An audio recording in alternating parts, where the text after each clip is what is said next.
The basic principle of Java is Java consists of classes, and the classes consist of variables and methods. For example, if I write a class person, it contains an age and a eat method. And if you want to access this variable or method, if we want to access the age or eat method, we need object of person class. So object means here a memory for the class person, and with that memory only we can access the variables or methods.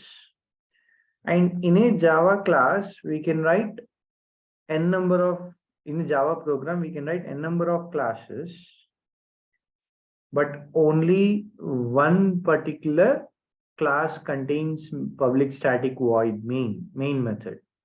And that main is the start of program execution, you can say. So here, coming to method definition, a method is nothing but, if you consider main, it is start of program execution. And if I say println, it prints the output.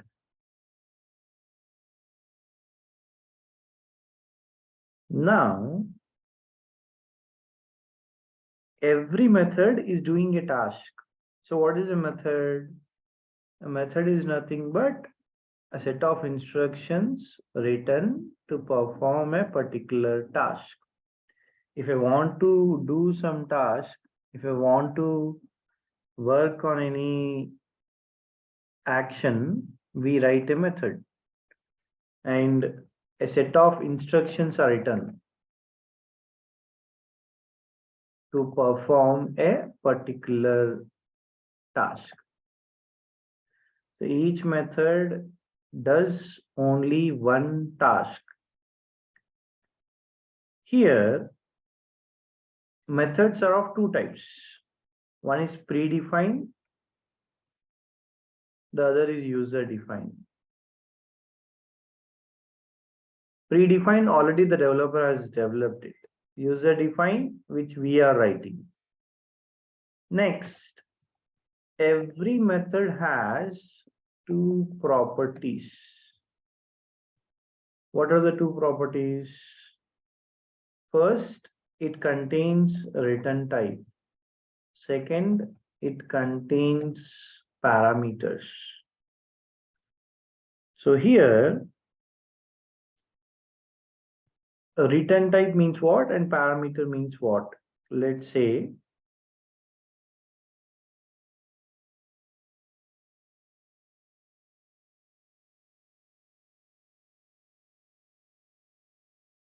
there is a return type, method, and a parameter. So in this way, we write a particular method, parameters. And here, let's say I'm writing a user-defined method sum. So what does sum contains? Sum contains two variables, int a equals to 10, b equals to 20, and c. So what we have, c equals to a plus b. I'm adding two values. And if I want to transfer any value, we use return keyword. And if I say return c, c value is getting transferred from the sum block. C is a integer data type. We can understand that integer type of value is getting transferred from sum. But in order to make the compiler understand, we keep that as return type. So what is return type? The type of value transferred from the subblock or the method. You can say this is user defined method or subblock. So if that C is a double, the data type is double, what will be the return type? Double. If that C data type is long, what will be the return type? Long. So what happens? Whatever the type of value that C indicates, then the same thing will be the return type. Understood, everyone? Return type means the type of value transferred from that subblock. Next.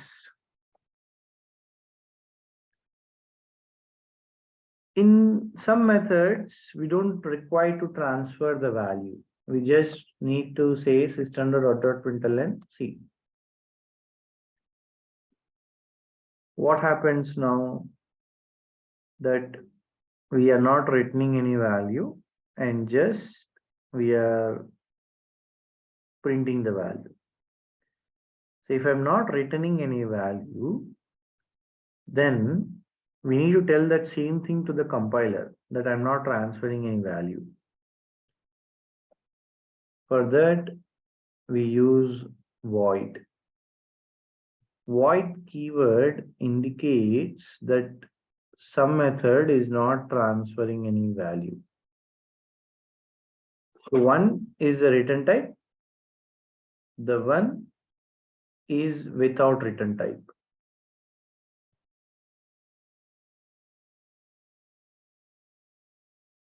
And here we are seeing both the things as without parameters. So understood what is void? If we don't want to use return keyword, we use void. And whenever I use void, I cannot return any value from that method. So these two properties, you can say with return type, without return type, with parameters, without parameters. So understood this example? Any doubts? Like with return type, without parameters, without return type, without parameters. The main method we write is the main block. So this we can consider as main block. And the user defined method, whatever we write, that is the subblock.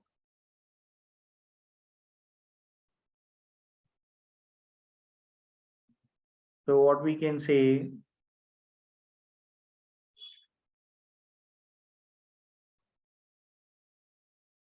I have a particular return from subblock, I'm transferring a value.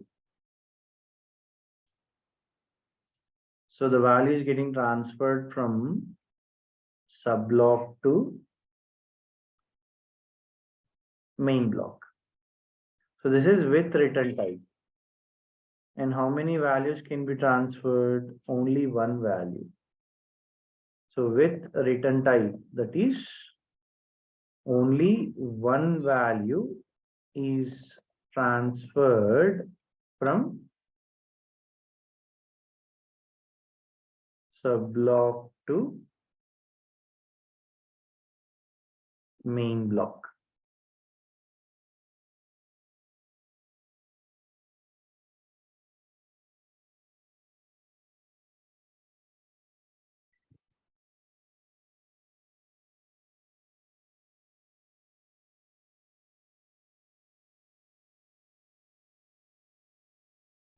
Now, so every time it transfers only one value itself. And let's say we have sum. So what is that sum? It contains 10, 20, like two values are getting transferred. What are those two values?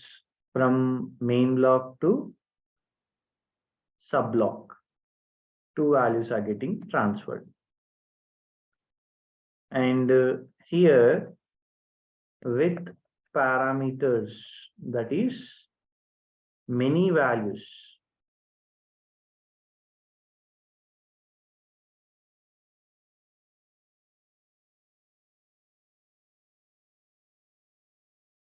transferred from main block to sub block. So only two things are there. One is with return type. One is with parameters. So with return type means only one value from sub block to main block. With parameter means many values from main block to sub block. Okay. Next. So based on these two properties,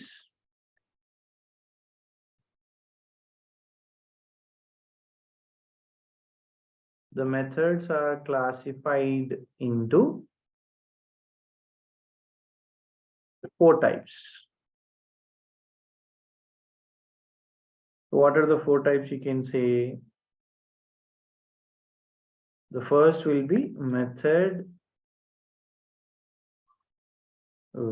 without a return type and without parameters.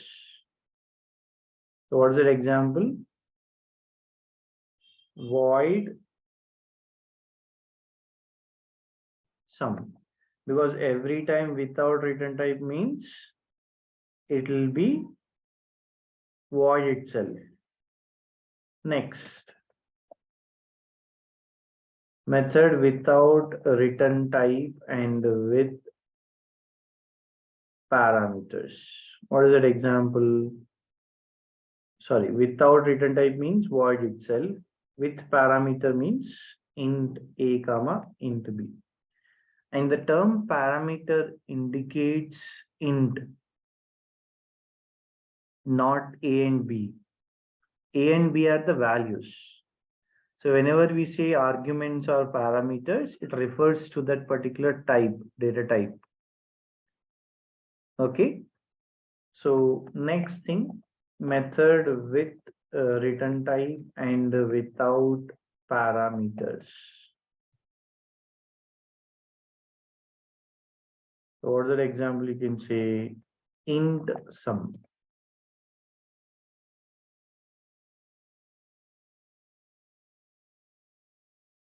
The method with a return type and with parameters. Example, int sum of index comma int one. It can be any particular data type, not only int, float, double, long, anything we can take. Okay. Now, so any doubts in this thing till now? Let's write a program in method. Let's take a general example. And methods are used when we have a give and take policy. Let's consider a restaurant and a customer. If you see, customer will be the main block because customer is giving the amount to the restaurant.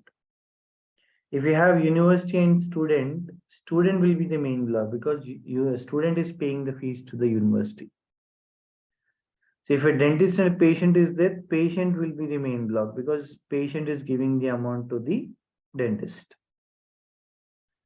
So what's the main thing here? Whoever is giving the business is the main block. So customer is giving the business, that's the reason he is the main block, main method. And what is that next thing you can say? Restaurant.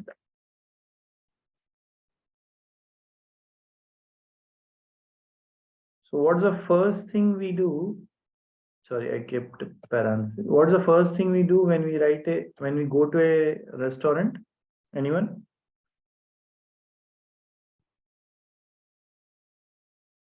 Look at the menu.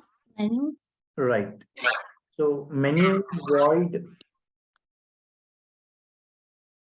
menu. Here we are not giving any value to the restaurant and restaurant is not returning any value. So void menu. Let's consider it's a breakfast menu. So what we have idli, dosa, and some vada. Now, what's the first thing we do in the main method?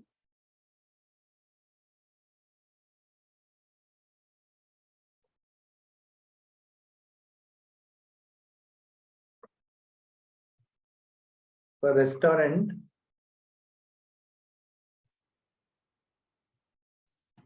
menu I want to access. So what's the first thing required in the main method? Well, you need to create an object for the restaurant class. Right, because restaurant doesn't have any memory. So I'll create a restaurant, some Oris is the restaurant.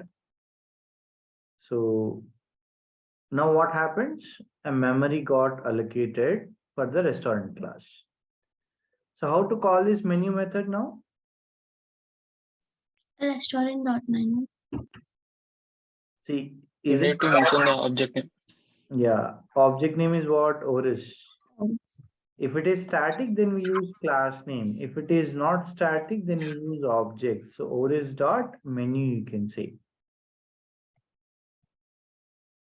When it is static, we use class name only. That's the difference. So we got the menu, right? Next.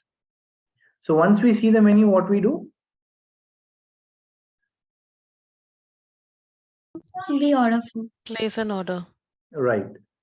So what we can do, place order. How many orders? 1, 2, 3. N number of orders can be given. So I'll take only one input, one parameter. So here you can say order given is whatever that variable contains.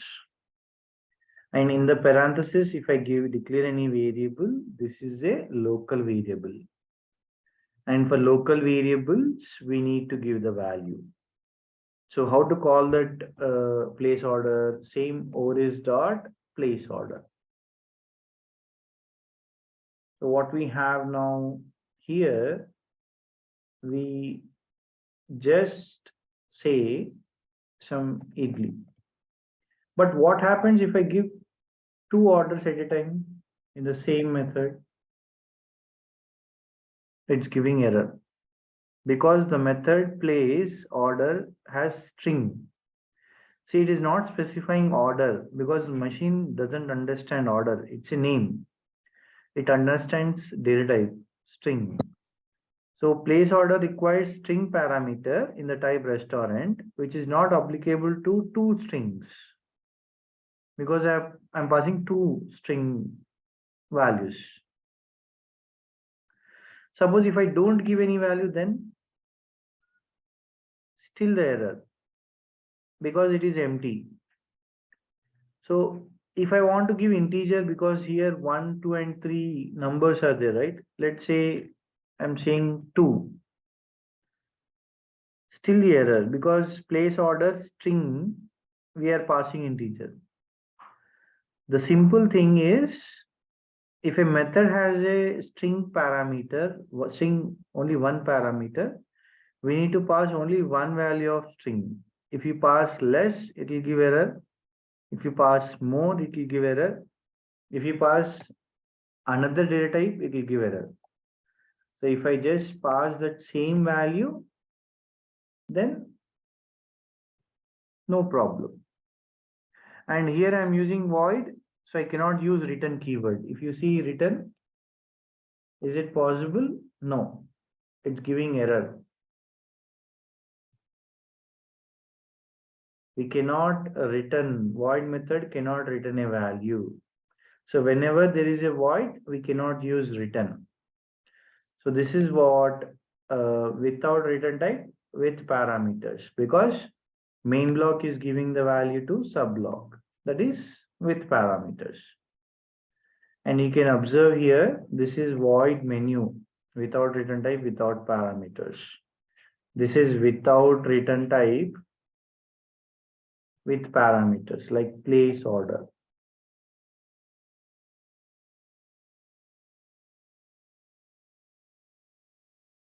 Next, once we place the order, what the restaurant will do?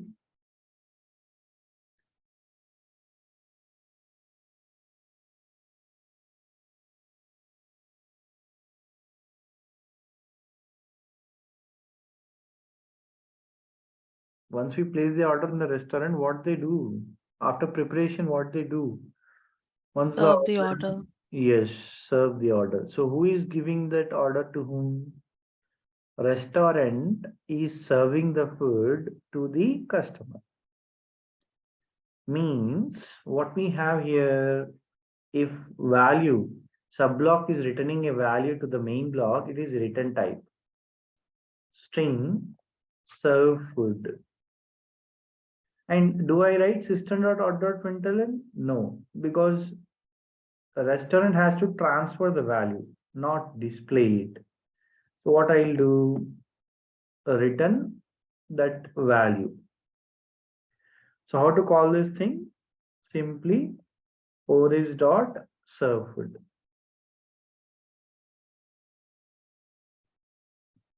So what happens? This value will be transferred. So when I say oris.serveFood, it will come here, return dosa, it will go to this particular 21st line itself.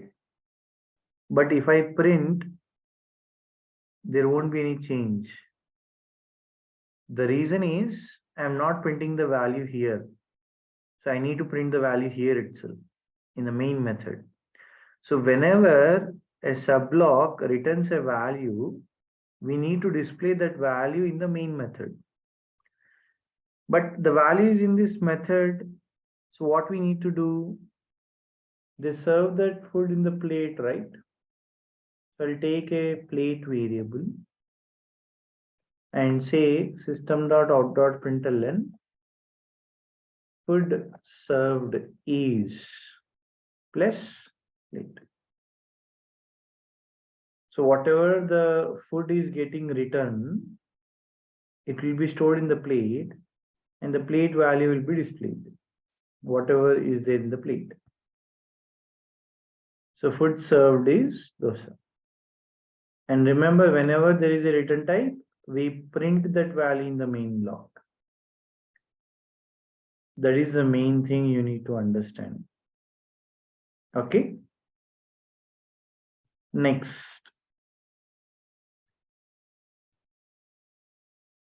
After this, let's say, if I declare a variable, memory is getting wasted. So I don't want to declare that variable. Already we know that oris.serveFood contains the value. So what I'll do, I'll remove the variable. Instead of that plate, I'll give oris.serveFood.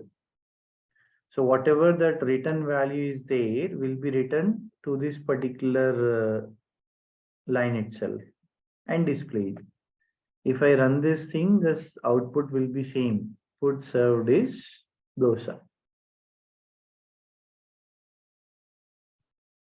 This one is clear because most of the time we try to save the memory. That's the reason I'm not declaring any extra variables. Understood? Any doubts? It's clear. Right. Now, once we serve the food, what's the next thing we do?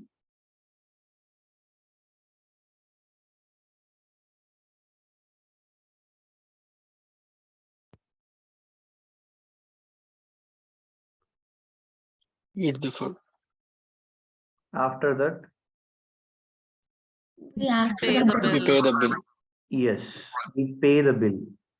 So, if we pay the bill, they'll give the receipt. So what I can say, the bill will be there. So pay bill. So parameter must be taken, right, to give that amount. So system.out.println. What we can say, amount paid is plus amount. Then we can return what? If the amount is paid, I'll just return paid. So whenever there is a return type, we need to print that in the, call that in the method. So bill, paid or not, oris dot pay bill. And what is that amount? Whatever the amount is there, that amount will be there. So what we can say, 432. Now if I run this thing, I got that interaction. Like first we go to the restaurant, we see the menu, we order, they serve the food, we pay the bill, they give the receipt. So it's a general process we have written in the form of methods. So string pay bill. So this is what you can say with return type is string serve food. And with return type with parameter is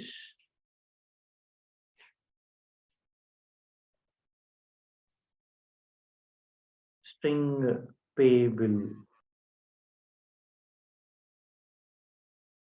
So understood this 4 types of methods.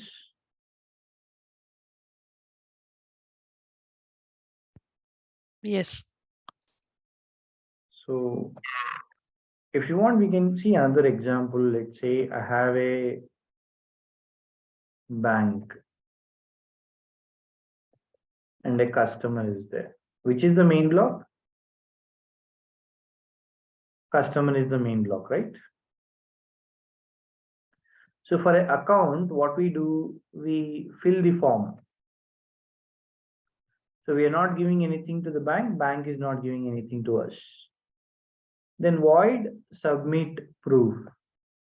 So what is that? The proof can be an address proof, an ID proof,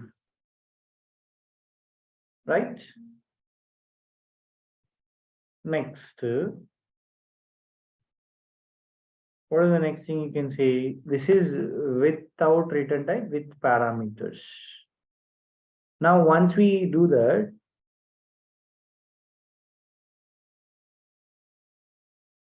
what happens? They return the passbook. So this is the return type. Next, if I want to deposit, what we can do? String deposit. We can say double amount and we can return that particular value. So it's like give and take policy, right?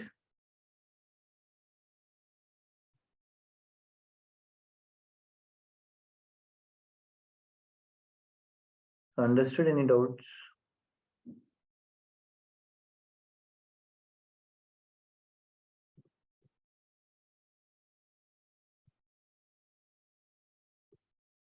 So write 2 programs. Take a theme, insurance or transport or anything.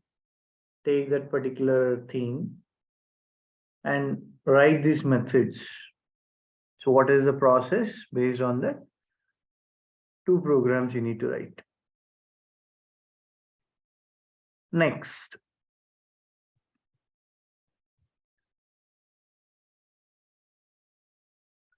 So the thing is, who executes our class? All these classes? Main method. The main method only who executes the main method?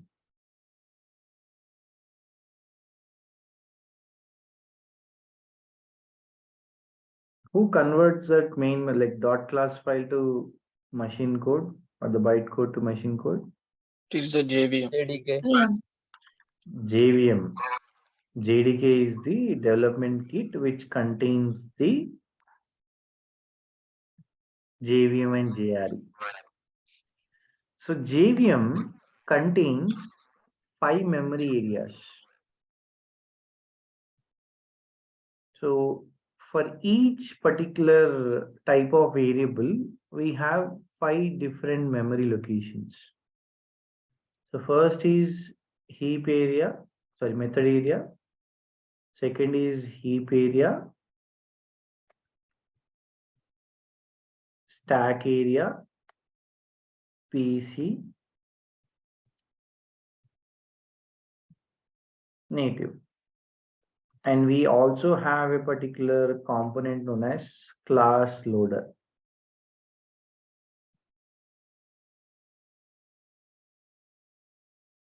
Now, if I see this, we need a JIT compiler by interpreter, right? And the same way we have a operating system. So what we can say, these memories are, we have method area, heap area, stack, PC, native. So native we don't use much. So here it's a compiler by interpreter. So JIT compiler by interpreter. So Java is a language which contains both compiler and interpreter. And we have this operating system. What we can say? OS.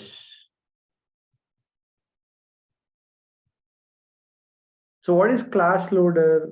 Let's say I have this restaurant class, right? So who executes this class? JVM. So JVM, when executes this restaurant class, it gives this class to the, or you can say customer class. First main method it will execute, right? So JVM executes the customer class. It will give this class to the class loader. So class loader will take this class from hard disk and shift it to the RAM memory. And in RAM, in which memory it will shift? Method area. And what this method area we can store? We can store this particular static variable, class, method, block, object. So whatever the static related things are there, for all those things, the memory is allocated in the method area. And if restaurant object is created, that object is getting created inside this heap area. So instance, variable, class, method, block. For everything, the memory is allocated inside the heap area. And for stack, stack is nothing but the local variable. The local variable will take that values. And what's happening?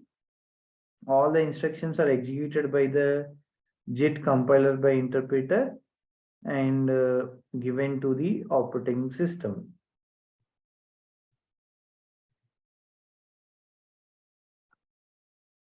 So this is the entire JVM architecture.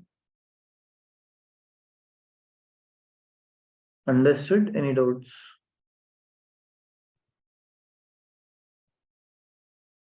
So main thing is class loader.